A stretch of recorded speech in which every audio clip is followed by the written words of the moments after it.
You're listening to Arsenal for Democracy, episode 445, recorded on Sunday, October 23rd, 2022. I'm your host, Bill Humphrey. Joining me on the line from Idaho, as always, is Rachel. Hello, Rachel. Hi, Bill. This week we're talking about mine reclamation bonding, Superfund sites, cleanups of that nature, which originate in the late 1970s and early 1980s.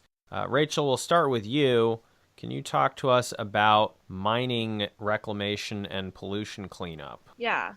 So, as strip mining for coal became more common in the 1930s, and the demand for coal during World War II spurred widespread mining with little regard for the environmental impact, the question of what to do with the land once all the coal was mined became unignorable.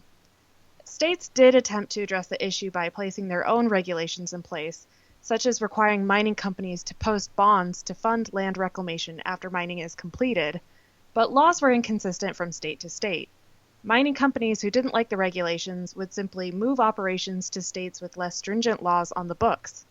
Meanwhile, the problem continued to grow, and by 1973, a whopping 60% of American coal came from strip mining.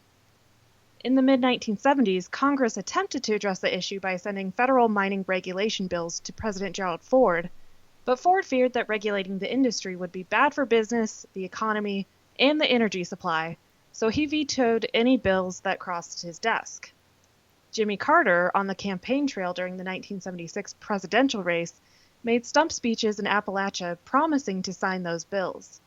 In January 1977, just a couple weeks after Carter was inaugurated, Representative Morris K. Udall from Arizona introduced a bill in the House, and on August 3, 1977, Carter signed into law the Surface Mining Control and Reclamation Act of 1977. So, what is encompassed in the law? There are 5 major components involved. So, first, performance standards. SMCRA and its implementing regulations set environmental standards that mines must follow while operating and achieve when reclaiming mined land. Mining companies can't just half-ass the reclamation project and then check a box and say, we're done, and pick up stakes and leave. Another major component is permitting. SMCRA requires that companies obtain permits before conducting surface mining. Permit applications must describe what the pre-mining environmental conditions and land use are, what the proposed mining and reclamation will be, how the mine will meet the SMCRA performance standards, and how the land will be used after reclamation is complete. This information is intended to help the government determine whether to allow the mine and set requirements in the permit that will protect the environment. The third major component is bonding. SMCRA requires that mining companies post a bond sufficient to cover the cost of reclaiming the site. This is meant to ensure that the mining site will be reclaimed even if the company goes out of business or fails to clean up the land for some other reason. The bond is not released until the mining site has been fully reclaimed, and the government has, after 5 years in the East and 10 years in the West, found that the reclamation was successful. The fourth component is inspection and enforcement. SMCRA gives government regulators the authority to inspect mining operations and to punish companies that violate SMCRA or an equivalent state statute. Inspectors can issue notices of violation, which require operators to correct problems within a certain amount of time, levy fines, or order that mining cease altogether. Land restrictions. SMCRA prohibits surface mining altogether on certain lands, such as in national parks and wilderness areas. It also allows citizens to challenge proposed surface mining operations on the ground that they will cause too much environmental harm. The SMCRA also created an abandoned mine land fund that was to be used for mines that were abandoned prior to the Act's passage in 1977. The law was later amended in 1990 to allow funds to be used for mine reclamation of mines abandoned after 1977. A tax on coal is used to pay for the fund. Originally, it was 31.5 cents per ton of surface mine coal, 15 cents per ton of underground mine coal, and 10 cents per ton of lignite.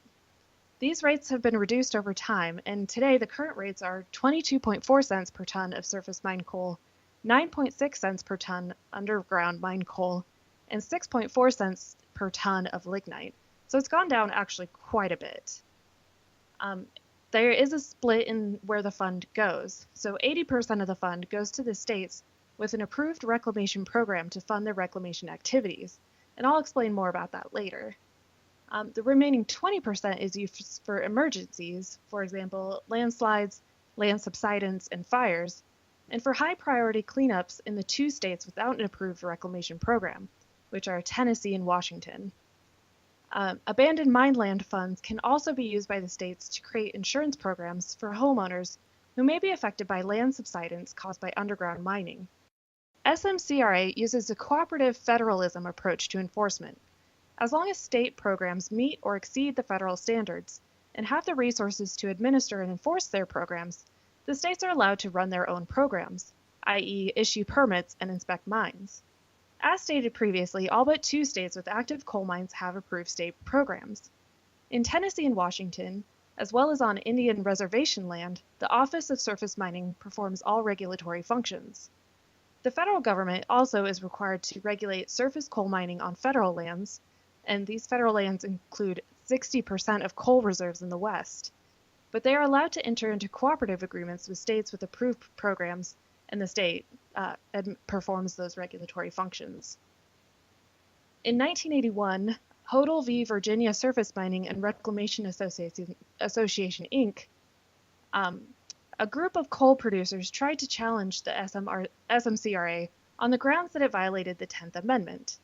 The Supreme Court ruled that it did not violate the Commerce Clause, and it didn't interfere with states' function of regulating land use. One major weakness of how the Act is enforced by state-run programs is the allowance of mining companies to hold their assets as bonds, which is known as self-bonding. When mining companies declare bankruptcy, they can no longer pay for reclamation efforts as required by law. As of 2016, mining companies have put up $3.7 billion in assets in self-bonds. One company, Peabody Energy, held $1.47 billion in self-bonding liabilities when they declared bankruptcy in April of 2016.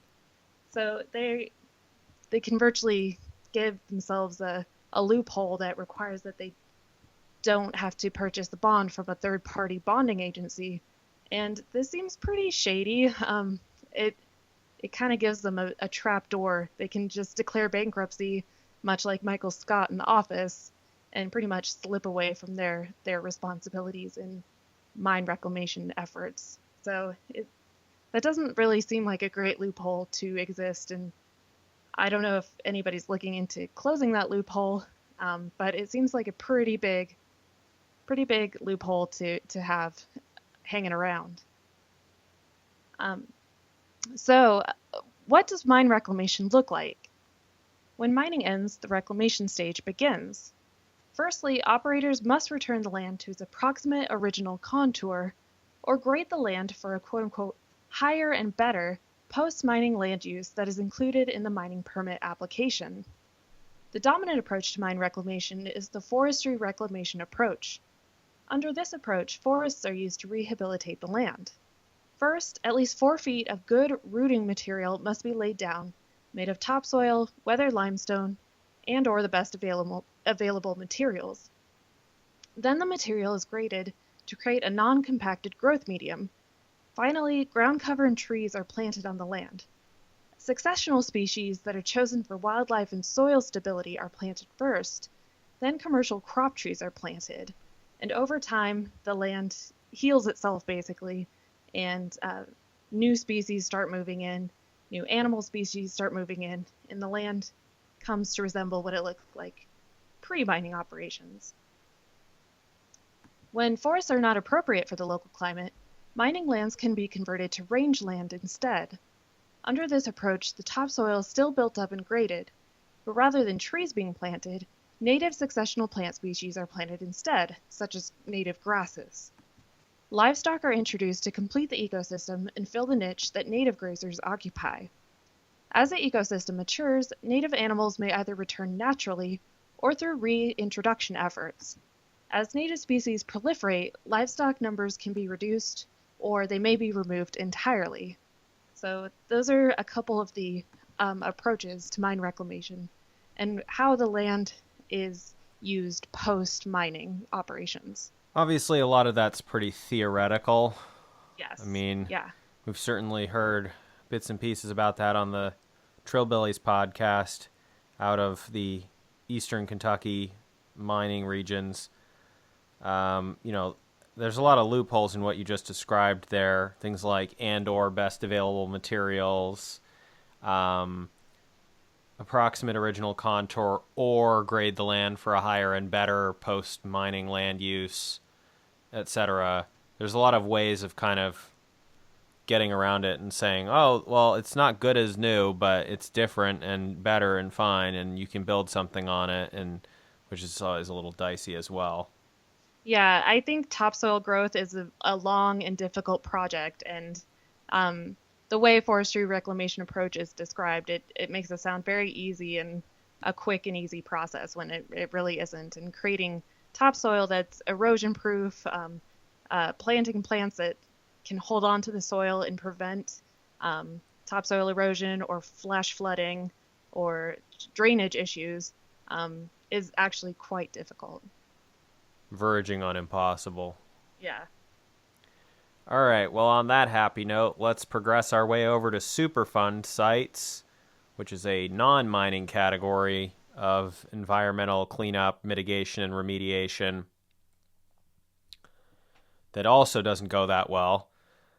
So, what was the problem? Well, highly toxic industrial plants or their off-site toxin dump sites with air, water, and ground contamination were beginning to close down in the 1970s from a combination of growing environmental safety pressure as the effects on nearby human populations were becoming clearer. And we've also talked on other episodes about how this era saw the beginning of global economic pressures to close down certain factories in the U.S. altogether. So, what is to be done when a company pulls up stakes or shutters completely and files for bankruptcy, leaving behind a highly contaminated piece of land or nearby waterway filled with chemicals that will never break down or dissipate? Obviously, there's a number of things you could potentially do in that situation, but let's talk about the solution that did get selected.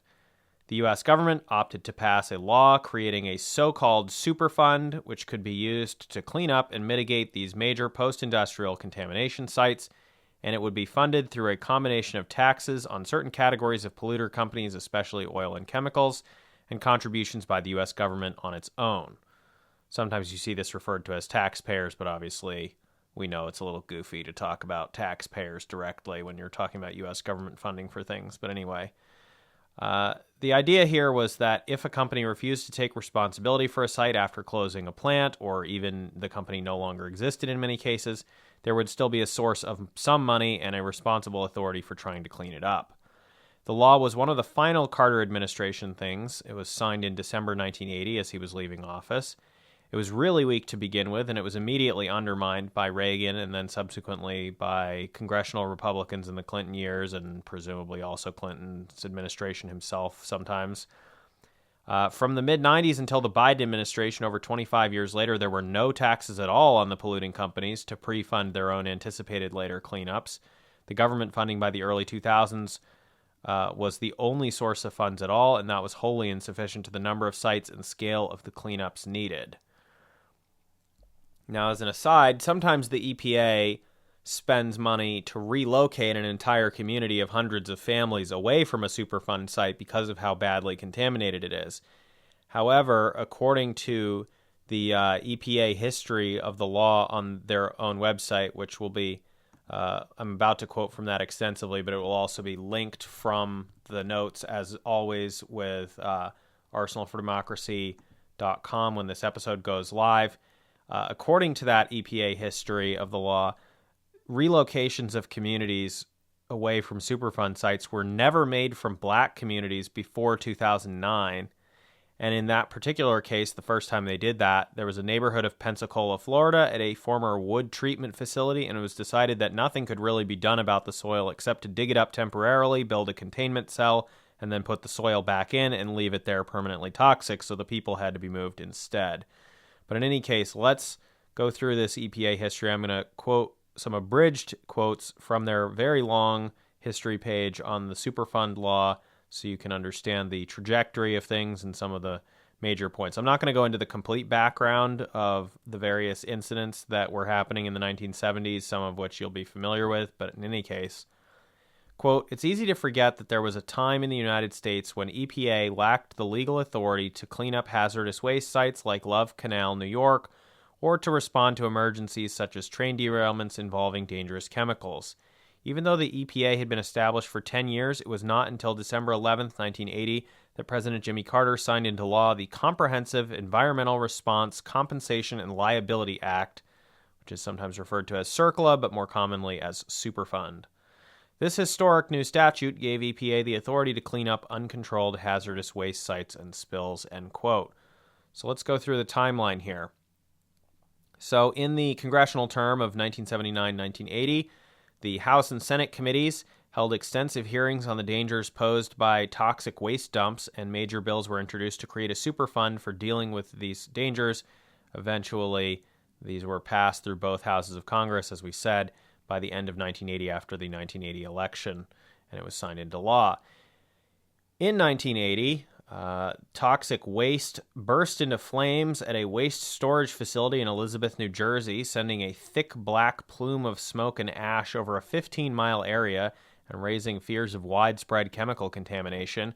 That fire burned for 10 hours as state officials issued an environmental advisory closing schools and urging residents to close all doors and windows and remain indoors. As I said, Congress then subsequently that year passed the Comprehensive Environmental Response, Compensation, and Liability Act, CERCLA, commonly known as Superfund, to address the dangers of abandoned or uncontrolled hazardous waste dumps by developing a nationwide program for emergency response, information gathering and analysis, liability for responsible parties, and site cleanup.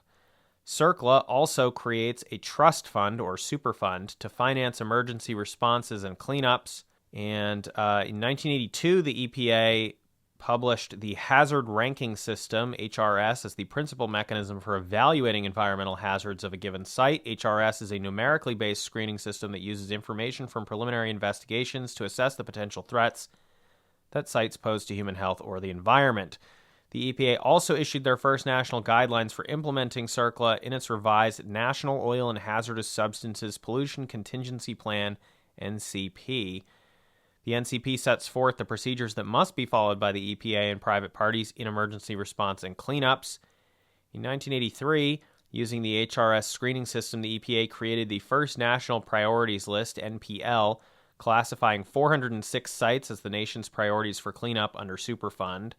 Only sites on the NPL may qualify for long-term remedial actions financed by the Superfund, and this NPL is updated on a regular basis. You'll notice there we're now several years into the existence of the law before they get to that point where they've put an initial 406 sites on this list, and that list has grown quite a bit longer in the period since then without an enormous number of progress. The National Priorities List is a smaller subset of particularly high priority sites, so that is currently up to 1,300, up from that 400 and so.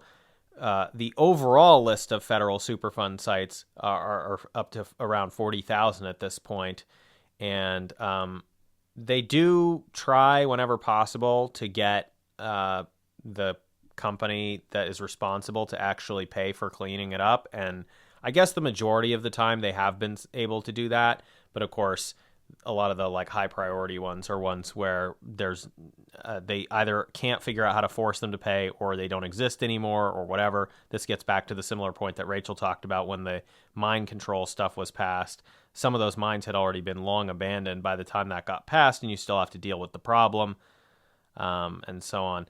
So the priorities list, though, which, as I said, is now up to 1,200 out of that 40,000 some odd total list, even though these are the highest priority ones in the country, they've really, I don't even think they've gotten into double digits of getting those off the list, which is not very encouraging.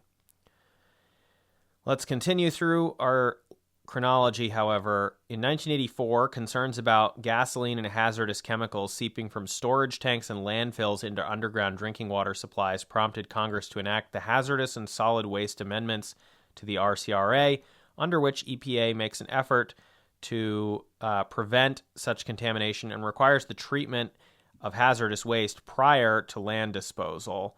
This is something that you might be familiar with if you've ever had a gas station close near you. So that gets them down to some relatively small sites as opposed to the gigantic sites that most people think about. Although, again, some of these are, relatively small sites that are really packing a punch in terms of toxicity. The other thing that happened in 1984 was the toxic gas release in Bhopal, India, just because this sort of raised global awareness of this potential problem.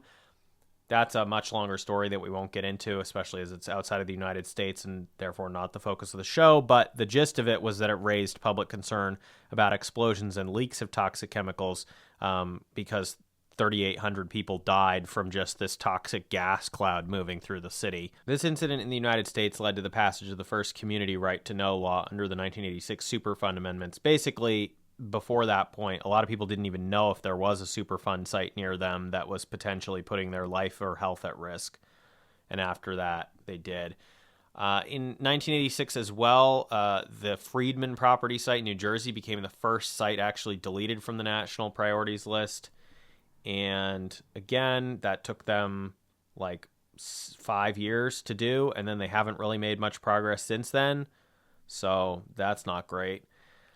Congress, as previously alluded to, passed the Superfund's Amendments and Reauthorization Act in 1986 as well, and that strengthened CERCLA's enforcement provisions and encouraged voluntary settlements instead of litigation. Oh boy.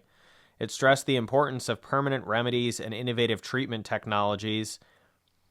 It increased state involvement in every phase of the Superfund program, and it increased the focus on human health problems posed by hazardous waste sites and encouraged greater citizen participation in how sites are cleaned up. Again, one of the big problems with these cleanup efforts is, what do you do with the stuff that you're cleaning up? You have to remove it in a way that's not going to endanger anyone, and then you have to figure out how to do something with it. Or, as I mentioned with the Pensacola example, you sometimes can't really move it, and you got to move the people instead, which is awful. But sometimes that's what has to happen because of the nature of these horrible sites. The amendments in 1986 also added certain specific provisions to CERCLA that were applicable to the cleanup of contaminated sites at federal facilities. Under CERCLA Section 120, federal agencies are required to comply with CERCLA in the same manner and to the same extent as non-governmental entities. Section 120 also required federal agencies to identify contamination affecting contiguous or adjacent property, compile information about contaminated sites at federal facilities, and enter the information into the Federal Agency Hazardous Waste Compliance docket, promptly conduct preliminary assessments, remedial investigations, and feasibility studies at federal facilities. Obviously, this consideration of federally owned contamination sites would become even more important a few years later when U.S. military bases began closing down in significant numbers as the Cold War came to an end. I won't go further into that, but there was more legislation on that when that rolled around in the 90s. In 1993, the Brownfields Initiative was launched. This was to promote the redevelopment of abandoned, idle, or underused industrial and commercial sites when expansion or redevelopment was complicated by real or perceived environmental contamination. That's the kind of thing that ends up as a TV plot line where you find out that, somebody got murdered because they were trying to get control of some real estate deal to acquire a former brownfield that was going to get cleaned up with federal money and then become a very lucrative property. I think there's like an Elementary episode that was based on that. I'm sure there's other ones. So at least maybe people have heard of that one. In 1994, finally, the OSWER, Environmental Justice Task Force, was created to address concerns over the unequal distribution of environmental threats in disadvantaged and minority communities in EPA's waste programs. So again, this gets to this point. It's not just about the location of the cleanup site. It's also, what do you do with the stuff you've now cleaned up? Is that getting put next to a community of minorities or low-income people or both, etc.? In 1996, cumulative Superfund cost recovery settlements exceeded $2 billion. Over 20% was secured in 1996 alone. This landmark accomplishment demonstrated the EPA's commitment under the Superfund reforms to promote enforcement settlements so responsible parties pay for cleanups. In 1999, the EPA announced the Superfund Redevelopment Initiative, which was a coordinated national program providing communities with the tools and information needed to turn cleaned up Superfund sites into productive assets like office parks, playing fields, wetlands, and residential areas. So more emphasis there on the redevelopment side. In 2000, after a 10-year exhaustive scientific study of the contamination of the Hudson River from polychlorinated biphenyls, PCBs, the EPA proposed an extensive plan to clean up the river and protect public health. The cleanup would remove over 100,000 pounds of PCBs that would potentially contaminate people, fish, and wildlife through the food chain. In 2011, the National Bureau of Economic Research published a study titled Superfund Cleanups in Infant Health, which showed that investment in Superfund cleanups reduces the incidence of congenital abnormalities in infants by as much as 25% for those living within approximately 2,100 yards of a site. So that's a pretty wide area, pretty huge effect. Still hasn't prompted that much effort into funding these more so we can actually get some movement on this list, especially those priorities lists. In 2014, of course, a study on a different angle by researchers at Duke and Pittsburgh universities found that once a site has all its cleanup remedies in place, nearby property values reflect a significant increase as compared to their values prior to the site being proposed for the NPL. Cleanups also increase tax revenue for local communities and state governments, including helping to create jobs during and after cleanup.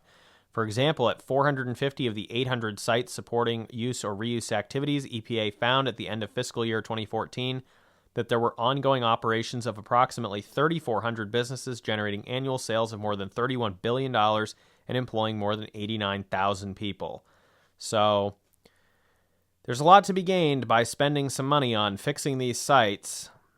And the question is, how do you get that money? How do you get that political will to do that? It seems like people just want to really free ride on the government here, doing all of the work and spending all of the money on cleaning up these sites. I guess that's not fair completely because a lot of the sites do make the polluter pay, but those are, I think, usually the smaller ones that aren't on the priorities list. As we said, there's tens of thousands of them if you include all the little ones. In conclusion, though, regarding Superfund sites, Superfund cleanups are essentially the consequences of the industries that were started during the Second Industrial Revolution.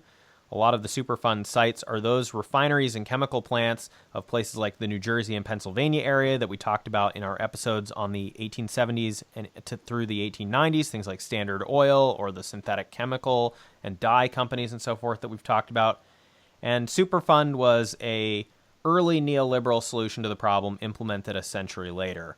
It's not completely, I mean, it depends on how you define it, but I would argue that a system in which there's a public-private partnership to do cleanup where a lot of the risk and costs are foisted off onto the government without much in the way of, the tax thing getting dropped, for example. I think it's hard to not look at that and conclude that that's the dark neoliberalism there where they say, oh, no, don't worry about it. You get to make all the profits and all the benefits off of this, and we'll just cover the costs on the public side. Rachel, your thoughts on the Superfund stuff? Just from doing the reading before we recorded the episode, it seemed like a lot of the cleanup, just like you said, involves putting dirt or like contaminated dirt into concrete pits and concrete lined pits and then just kind of capping it with concrete, which doesn't really solve the problem. It just kind of kicks the can down the road quite a bit. As we know, a lot of chemicals are just kind of forever chemicals, and they're really hard to neutralize or convert to a form that is less dangerous and toxic to humans and animals. So while it's kind of the best available science to just put it in a concrete box, it feels like it doesn't really accomplish much.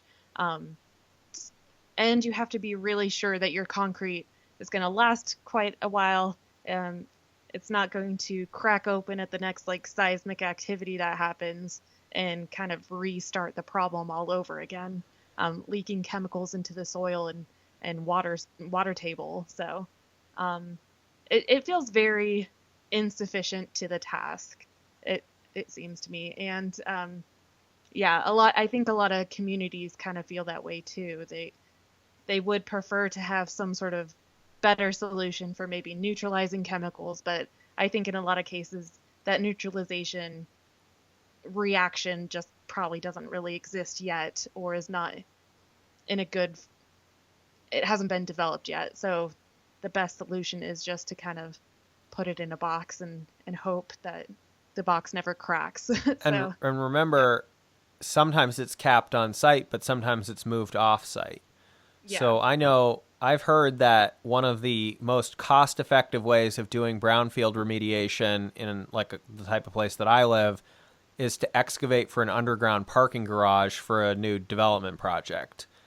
But that should raise some question marks in your head as to where they are moving that soil that is being removed, because they're moving it somewhere, and that gets to that point that I talked about earlier about the environmental justice component isn't just about where are the sites that are listed and are they getting cleaned up, which is a problem, but also secondarily, and then if it's being moved to somewhere else off site, where is that being moved to? Is that being moved to someplace that's also next to communities that are typically less empowered by the political process in the United States? So, something to keep in mind and be aware of. Yeah, exactly. And I would say that, um, yeah, the Superfund cleanups are the consequences of the chemical industry that we talked about. And obviously, the mining reclamation cleanup is a direct descendant, although the mines of the 1870s and 1890s were these underground mining sites, they begat the surface strip mining. So it's kind of the natural consequence of the mining industry really steamrolling ahead through the second industrial revolution into the 20th century. So Yeah, yeah, it's there kind of there might we might talk more about that. We haven't actually talked a huge amount about mining, I don't think, on the show. It's something like the modern mining stuff I used to talk about like back when I was actually doing a radio show, right at the beginning, way back in the day, 2010 thereabouts. Because I found that really upsetting, the mountaintop removal mining and so forth. But there's some of that 19th century mining that could be interesting to talk about. Some of it's more first industrial revolution, but there's definitely some second industrial revolution ones that are kind of good examples where you pull together all the different strands of things we've been talking about. yeah, I think we've talked about mines from the workers' perspective, from like a labor um, unrest perspective, but we haven't really talked about the mines themselves, I don't think. Mm-hmm. All right. Well, Rachel, this was a grim one. Not much uplifting in that, but obviously better to get the things cleaned up when they do get cleaned up, usually, asterisk. So thanks for coming on this week to talk about mine reclamation and Superfund sites. Yeah, not a cheery topic, but an important one to talk about.